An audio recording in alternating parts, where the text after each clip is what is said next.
This is Scott the Fix-It Guy. Our goal with our videos is to empower you to be able to do the repairs on your own and save a whole lot of money and also get that great feeling of having fixed it by yourself. Got an easy one for you guys today. This is a Kitchenaid double oven. This is the broiler element. Has suffered some damage, probably due to the self-cleaning feature got too hot. We're going to replace the element. Really easy to do. Make sure the power is off. You can turn off the breakers is the best way to do it. There's 2 breakers for your oven.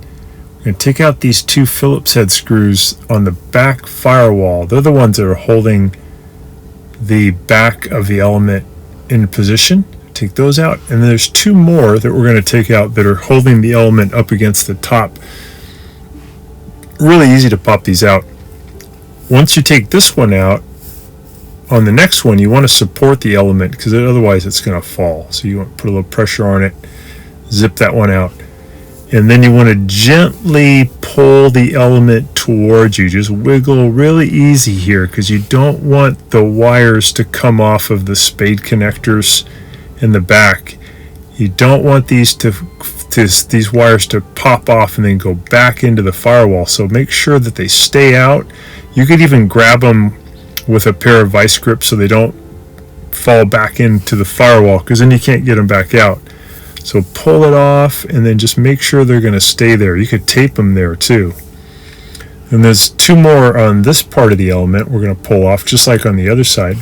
And we can bring the whole element and the heat shield out together, and we're going to take the heat shield off by bringing it away from us so it comes off of the element. Here's the old element with all that damage. Here's the new one. We're going to feed it into the heat shield, which is a heat deflector to help spread the heat evenly. And go into these holes. You might have to bend the element a little bit to line it up. Pretty easy to do. There's the terminals at the end. We're going to now very carefully put the wires back on, the spade connectors back onto those terminals. And if you had another set of hands there to help you, like a friend to hold it in position, that'd be great. So we got one of them on. We're going to put the other one on, and then we'll do the same thing on the other side. Make sure they're on really securely. You're going to kind of push and wiggle. You can use a pair of pliers if you'd like to get them on there. But again, make sure they're on there nice and tight. Then we're going to feed those terminals back into the firewall. Just kind of wiggle, take your time. And then we're going to add the Phillips head screws that are holding it in. Again, if your friend can hold this up for you, that'd be great. You can do it yourself, of course, at the same time, but it's nice to have another set of hands. So we put in one screw there, and then we'll put in the other screw that's bringing the element into the firewall in the back. Just lining things up. Put that screw in there.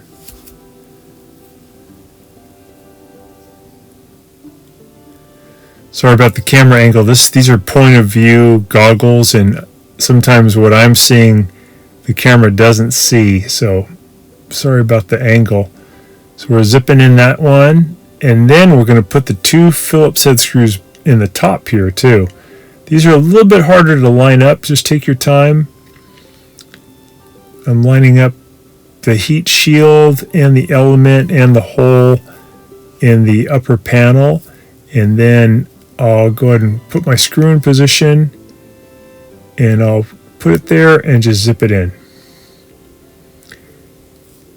And then you're really done. That's how fast and easy that is. So you just want to close the door, power it back up, set it for bake, and you'll see those get nice and red hot, and you'll be back in business. Super easy to do.